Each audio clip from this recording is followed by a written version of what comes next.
Have you ever met someone who never seems rattled? Someone who doesn't need to dominate every conversation, doesn't shrink when they're challenged, and doesn't perform confidence the way most people do? They're not loud about it. They don't announce it. But something about the way they move through the world tells you immediately that they know exactly who they are. That quality has a name. Psychologists call it quiet confidence. And it looks almost nothing like what most people imagine confidence to be.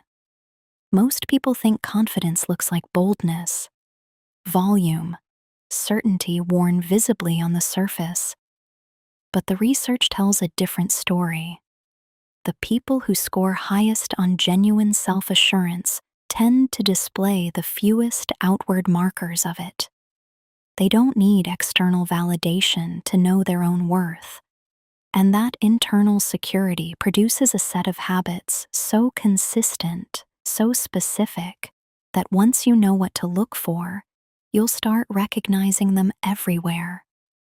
Here are the habits that show up again and again in people who carry genuine, quiet confidence, not the performed kind, but the real kind that doesn't need an audience. They're comfortable with silence. Most people treat silence as something to fill. A pause in conversation becomes uncomfortable within seconds, and the instinct is to say something, anything, to break it. Quietly confident people don't share that instinct. They can sit in a meeting without speaking until they have something worth saying. They can let a question hang in the air before answering it. They don't rush to fill empty space with noise, because silence doesn't threaten their sense of self. Psychologist Mihaly Csikszentmihalyi, who studied the habits of highly effective people across decades, found that the capacity to tolerate and even enjoy solitude and silence correlated consistently with high internal security. The people who needed the least external noise tended to have the strongest internal foundation. They don't explain themselves unnecessarily. When a quietly confident person makes a decision, they don't flood it with justifications. They don't apologize for their choices before anyone has questioned them. They don't wrap every preference in a defensive explanation of why it's reasonable. This isn't rudeness. It's a quiet signal that they aren't seeking approval for how they live. Research on what psychologists call self-determination theory, developed by Edward Deci and Richard Ryan, distinguishes between people who are intrinsically motivated, driven by internal values, and those who are extrinsically motivated, constantly seeking external confirmation that their choices are acceptable. The quietly confident fall firmly in the first category. They've already done the work of deciding who they are. They don't need to pitch it to the room.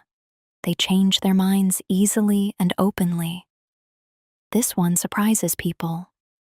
Confidence in popular culture is often associated with holding your position, never backing down. But genuine confidence doesn't need to defend a position it no longer believes in. A person who is quietly confident can hear a compelling counter-argument and say, "You're right, I hadn't thought of it that way," without experiencing it as a defeat, because their self-worth isn't attached to being right.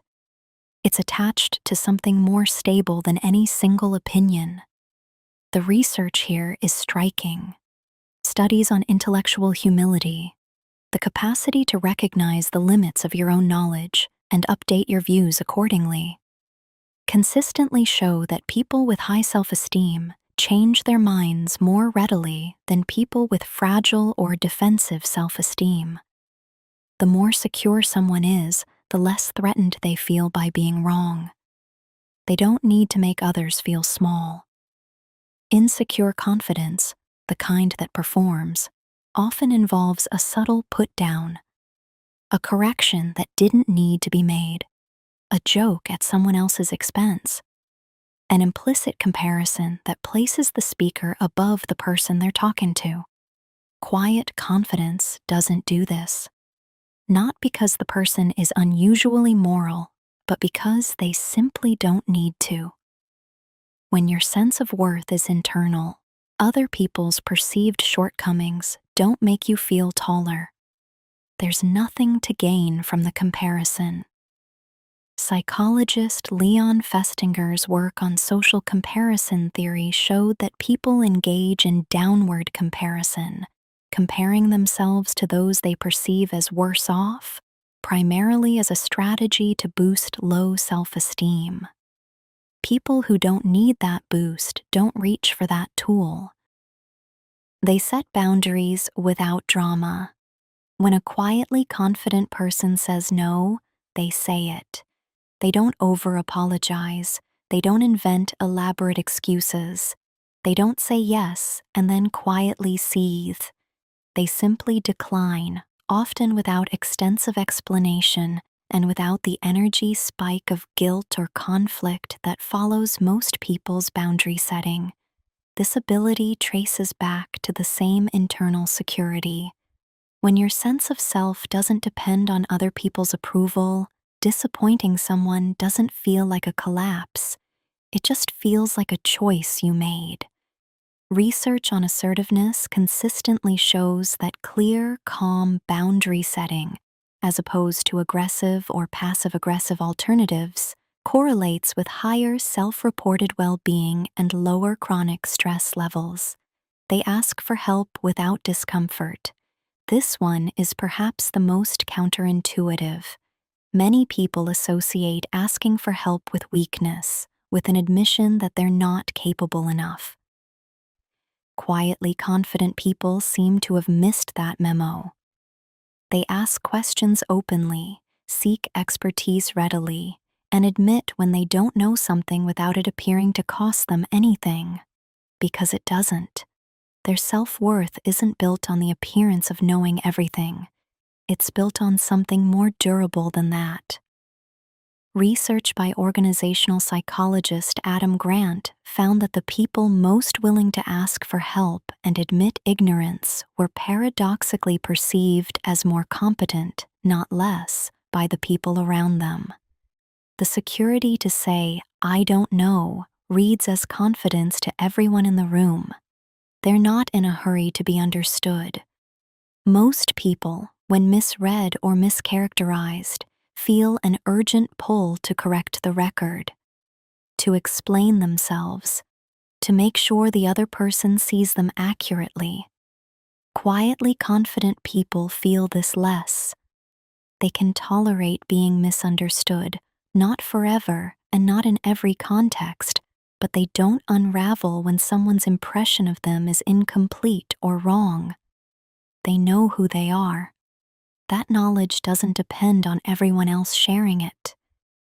This is what psychologist Carl Rogers described as unconditional positive self-regard, a stable, accepting relationship with oneself that doesn't fluctuate based on what the outside world reflects back.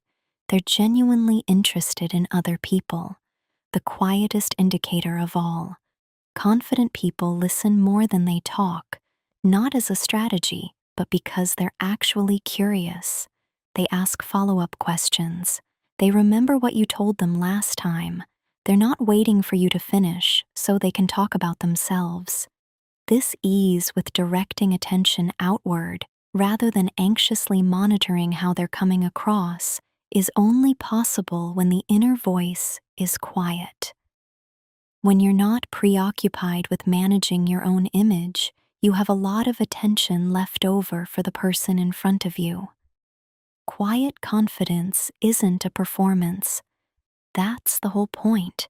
It's what's left when someone has done the internal work of knowing who they are, accepting what they don't know, and deciding that neither of those things requires an audience. You've probably met someone like this. The room feels slightly different when they're in it. Not louder, not more dramatic, just somehow more settled. Now you know why.